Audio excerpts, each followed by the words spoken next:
Novick, and I am the campaign manager for Upendra Chivukula for Congress. I want to bring up somebody who will be hosting this event for us and emceeing. She is the chairwoman of the Somerset County Democratic Party. Please welcome Head Schaffer.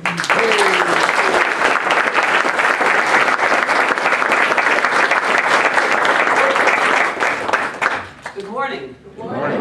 It is my distinct privilege to welcome you to Somerset County. Somerset County, as you know, is known nationally as a beautiful county and a very wealthy county. But it is also wonderfully diverse and severely underrepresented in Washington, D.C.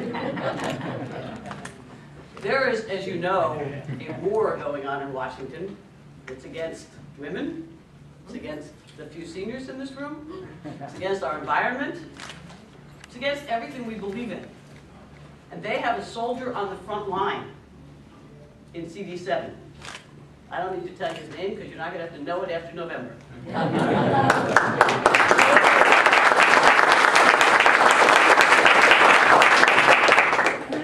We have an antidote to that soldier. And his name is Upendra Chivukula.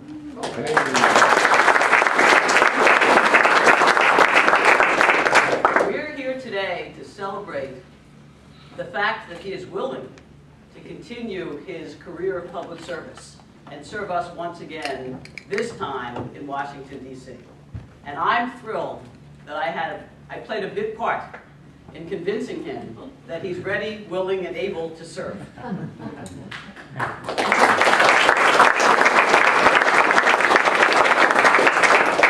I did caution him, though, and this is the last you'll hear from me about Upendra, today anyway, that while he's known as the smartest legislator in Trenton, Senator Smith, that's okay? when he goes to D.C., he's going to have to compete with our congressman who has four towns in this county, Rush Holt, who is a rocket scientist, a five-time Jeopardy winner. So you know what, Upendra? You might be number two. But it'll be a close number two. Now, before I introduce the woman who is going to have the hardest 6 months, his wife Dayci, I want to just recognize people who are dignitaries, and there are many here. Scott Cohen, Raritan Township Committee candidate.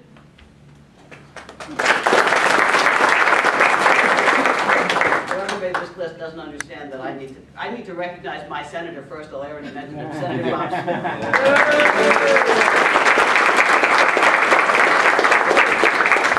And we have several councilmen from Franklin. We have Councilman Ted Chase, Councilman Jim Vassanella. We are here in Bridgewater, and I understand the chair of Bridgewater is with us, Regina Wellman.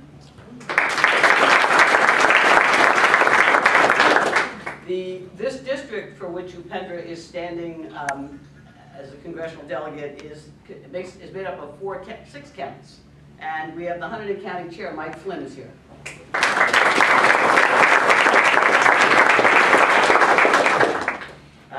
All right, I'm going to go through the list now because if I just go around the room, I'm going to miss somebody. So I have my 16th District Assembly candidate, Marie Corfield.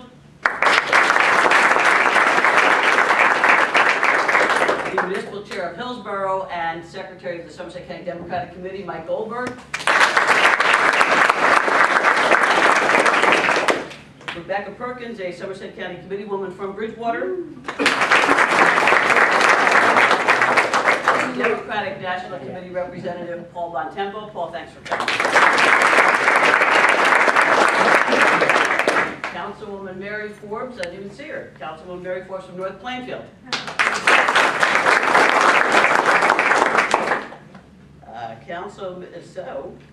Council. You just became CIU and CIL. My consigliere, Paul Swaneke. The Branchburg Chair, Tim McGrail. My Regional Chair and candidate for Somerset County Clerk, Joan Pritchard. Former Bound Brook Councilman Ben Auletta.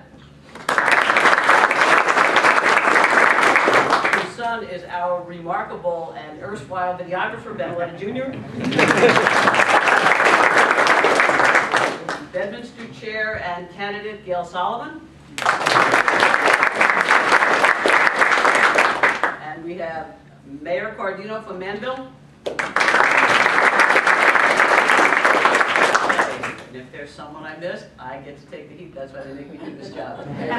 It is now my pleasure, as I said before, to introduce the woman who has stood by Upendra's side and who, as I understand it, is his close confidant, knows him better than any of us, and is willing to let him go through the trials and tribulations of the campaign and to stand for this seat and do the service he's doing for this county and the other 5 comprising this district. Dayci.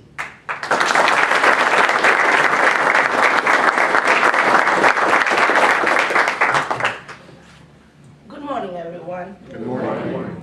It's so wonderful to look around and see so many friends, so many people, so many memories.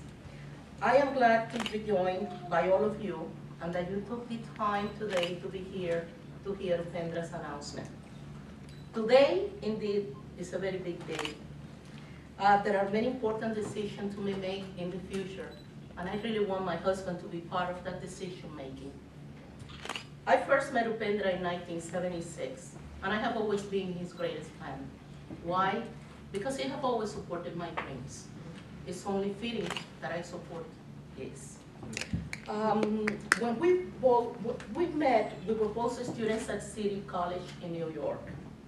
When we first met, Upendra was tutoring undergraduate English, okay, as a new in the country Indian student.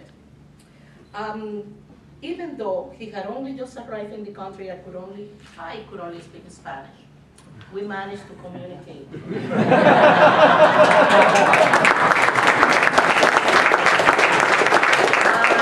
In fact, we communicated so well that instead of a master, I got a mister.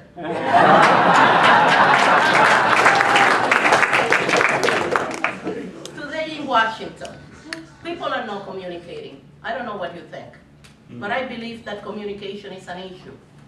Well, my husband speaks 4 languages, and some Spanish, I may add. And in addition to that, he speaks the tech lingo, one that I can never get. So I know from my experience with Upendra that there is no better person, nobody that I know that could bring people together of all different backgrounds. He manages to really be the bridge to many people. It doesn't matter the age. He is at the heart of the issue, at the heart of the need. And I am sure that if he has so many fans in New Jersey, I'm sure that he will have just as many fans nationwide.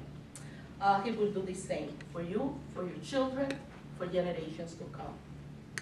Please welcome my husband and the next congressman for District 7.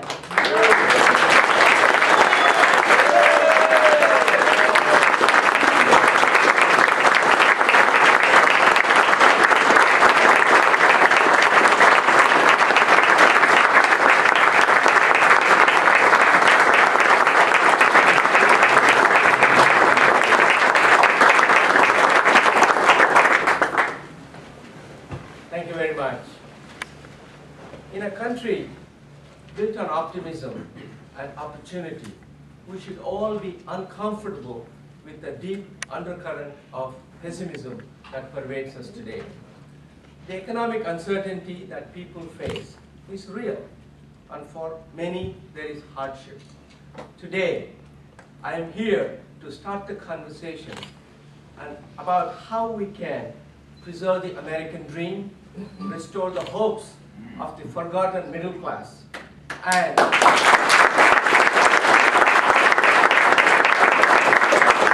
reclaim the future for our children. The path ahead is not easy.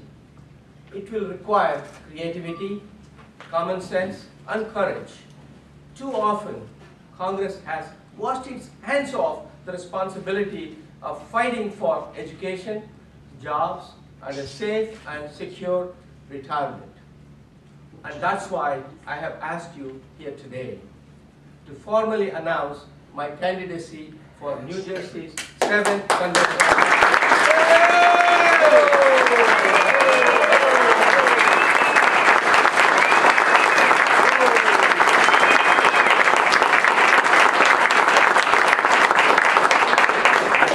Perhaps it is appropriate that today we gather just across Somerset County Vocational and Technical High School, an institution that is dedicated to job training and teaching skills to enter the modern workforce. As I came here this morning, I was reminded of my own educational experiences. In high school back in India, I worked hard and studied math and science. I wanted to go to college desperately. When my father told me that he did not have the money to send me to college, I applied for scholarships. I rode the bus every day, studying from early in the morning and working late into the night. I was determined to get a degree. 5 years later, I finished my studies in engineering, and I knew that I had the ability to have what others in my family wouldn't, a better life. For too long, politicians in Congress have forgotten the value of an education and what it means to children and for our families. We hear it today on student loans and education funding.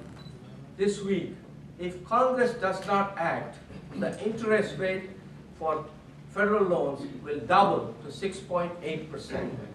This is unacceptable. 7.4 million college students depend on these loans to help get them access to education. And if Congress does not act, students and their families will suffer. We must make politicians understand that education is not an expense. It is an investment in our economy. It is the great equalizer between those who have much and those who need more.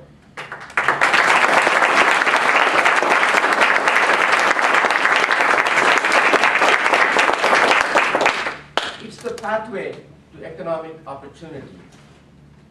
As we prepare our children for the future, they cannot be let down by the short-sightedness of today's politics in Congress. They cannot be stifled because Congress cannot get over its partisan bickering. There is a better way. There is a future that we should all agree on. Let's agree to teach the skills required to compete and thrive in a high-tech economy. Let's agree to make education affordable for middle-class families. Let's agree to not letting our children be saddled by the despair of debt. Let's agree to prepare our children for the challenges ahead and renew the promise of America to future generations.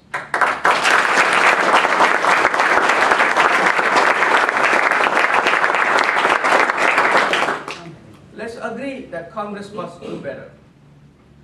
Some of you may have traveled far to get here. Maybe not nearly as far as me. Or as far as others to look for a job. When my friend Gopal Bhai told me that I should go to America for higher education and a better life, I told him I did not know anybody in America. And also, I did not have the money to study. He encouraged me that I should apply for admission and take a chance. With $20 application fee, I applied to one college, City College, New York.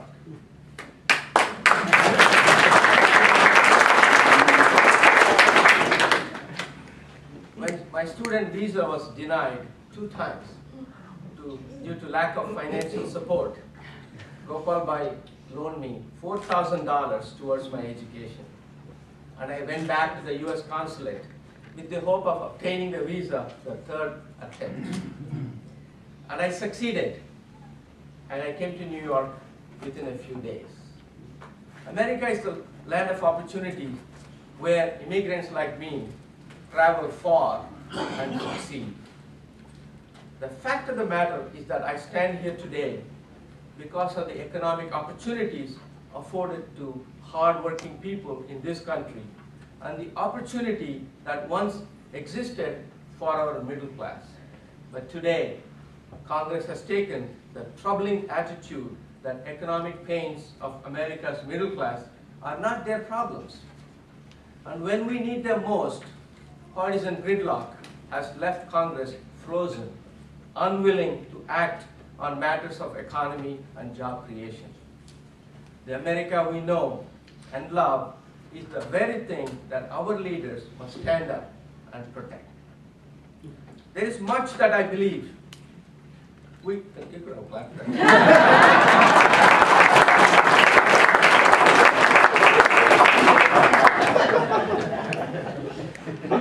There is much that I believe we can do to improve the situation.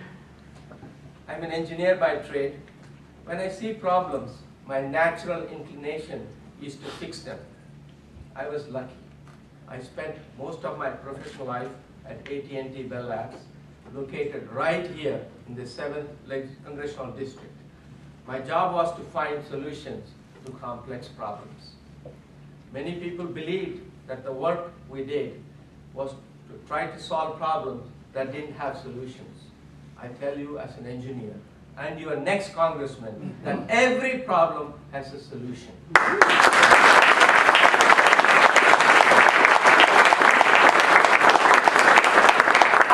America needs to hear this, and our district needs to know that we are still great. In Washington, D.C., we have a Congress that is too concerned with politics, less concerned with good ideas. The guiding principle of any person seeking to hold office should be the application of solutions over partisanship. The problem isn't that we do not know the solutions for what's going on. It is that we have a Congress that isn't listening to us. When it comes to job growth, we must apply sound thinking to beat back our economic uncertainty. To add jobs to the economy immediately, Congress must provide incentives to help America's new economy businesses grow. And in turn, we must provide American companies with the best trained workforce in the world. Whether small business or large, we must assure companies that they can invest with confidence. Companies must see a bright future doing work right here in America.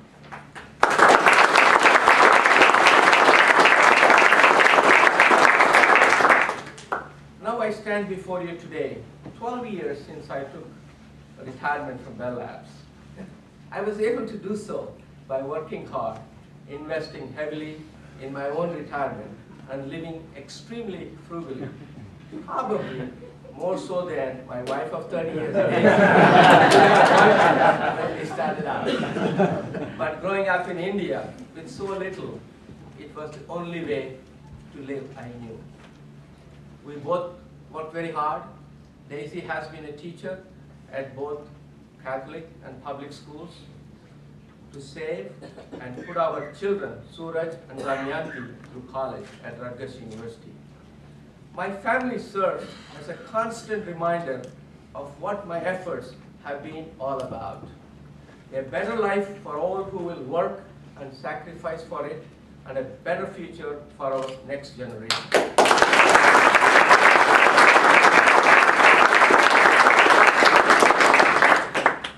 Many of you here have already lived your American dream through hard work and sacrifice. I will go to Congress to make sure that the promises made to you are promises kept. That means the promise of Medicare to those who have worked hard and played by the rules must be secured. Looking back, I know that it was many life lessons and opportunities that made my improbable rise from poor immigrant to professional engineer to now Deputy Speaker of New Jersey General Assembly.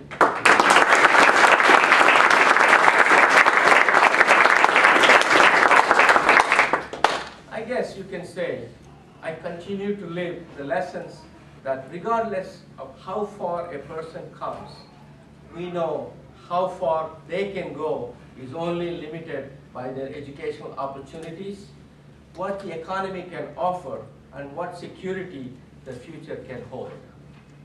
In my public life, I have worked with Democrats and Republicans alike to pass meaningful legislation, providing educational opportunities, tax cuts that helps businesses grow, and securing retirement for hardworking people. If you want to end the bitter partisanship and fix our country's problems, then we together can face the future. Many people say it can be done. I stand here before you and say it can. Many people will say that our time has passed. I stand before you and tell you it hasn't. Many people have lost faith in our ability to see tough problems through. I stand before you and say, we will.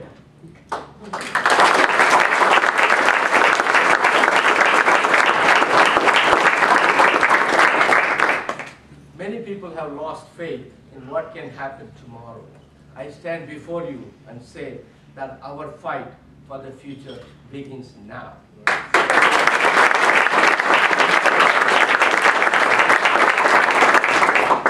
Today, I stand before you and begin my candidacy for Congress.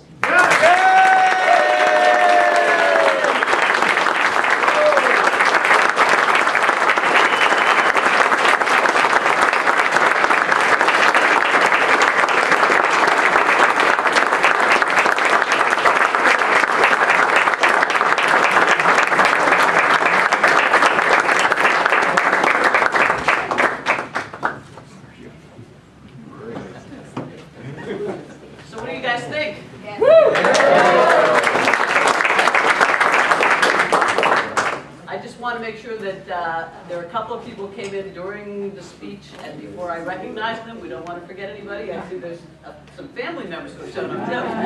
Lamont Gill is Vice Chair of Bedminster. I see him in the audience. And the Chairman of Franklin is here, Joe Danielson. Councilman Tony Franzitelli from Boundbrook is also attending. Anybody else is sneaking around out there, you need to raise your hand. Okay, that's it? Oh, the campaign manager would like a final word. It's very brief. More important, I want to invite you all to give your names to our staff because we will need you as volunteers. We will need you in the tough times to knock on doors, make phone calls, and be with us the extra hour, the extra day, the extra week. That is the way we will be winning this race. I have been with Upendra since the end of April, beginning of May, and I have absolutely never seen a more hard-working candidate. This man has been up every day, 5:30, 6 o'clock. He's been making phone calls to raise money, and he's been out every weekend at events. In 1998, I had the pleasure of working with Rush Holt, 1996, 1998, of working with Rush Holt in a very tough race then. I sent the same people in this room, the same type of people that pushed Rush over the top then to help put Upendra over the top this year.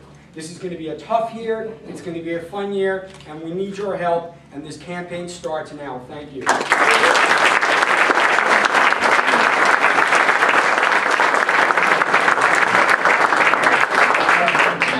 I never let anybody have the last word. All welcome to stay around and meet with Upendra. I don't know whether we have coffee or anything around, but in any event, he's available for pictures, he's available for consult, and as Joey pointed out, we really do need a lot of help, and we welcome all of your efforts and your support. Hopefully we'll see you.